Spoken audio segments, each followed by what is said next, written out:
This is why I'm involved in gay rights issues, because I don't want anyone to ever feel that way, that I thought I was suicidal or that I wasn't good enough or that I didn't belong. This is Andrew Levitt, sharing a vulnerable moment backstage with competitors on season 11 of RuPaul's Drag Race, as he transforms into his drag persona, Nina West.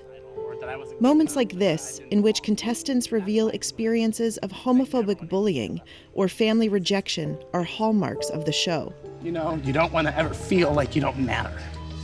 In the swelling tide of Republican-led efforts against LGBTQ+ people across the country, many drag performers and other activists are speaking out, including RuPaul Charles himself.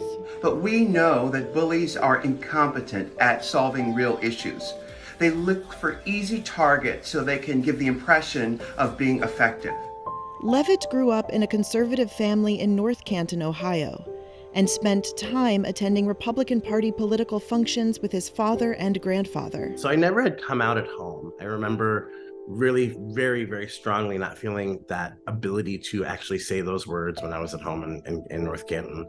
But when I went off to college, I remember my first day of college, I had said I was making that decision to just say, I'm going to be who I am. In an interview with Reuters, Levitt recalled running for a spot in student government at Denison University in Ohio in the late 1990s.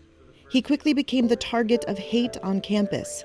The experience was a searing one. I was receiving things slid under my door that were just, the basic slurs against queer people. And then it really progressed pretty quickly into someone breaking into my dorm and leaving these very scary messages of, we're coming to kill you, we're going to kill you. He describes it as a defining moment for him to build a career in drag, through which he's been given a platform. If you've seen me as Nina West, you see it's a camp and comedy act, and she's also this queen that I've created that's based in activism and agency and allowing voice to be given to people who otherwise don't have that space.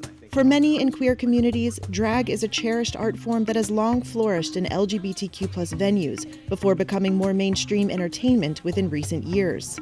And for many people throughout LGBTQ+ history, it has been a vital source of income, particularly for those on the margins.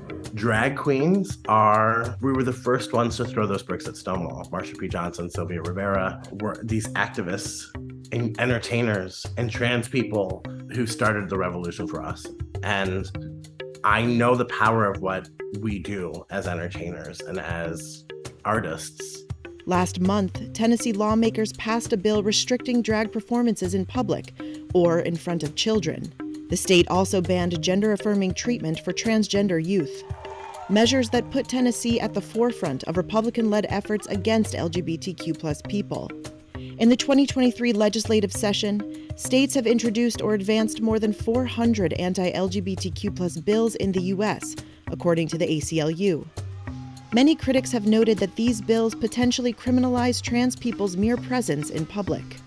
In these restrictions against drag, they're just really trying to erase trans folks and their ability to walk out of their house as themselves, to feel comfortable as themselves in the outer world, and to, again, continue to find safety and agency in their identity.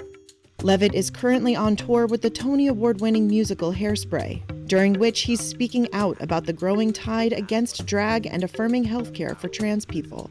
We're resilient, and we will rise up, and we will fight, and we will march in fabulous heels and gorgeous wigs, and we will continue this story, because it doesn't end with my story. There's generations of people yet to come who will be LGBTQIA+, who will be queer people. This erasure is not going to happen.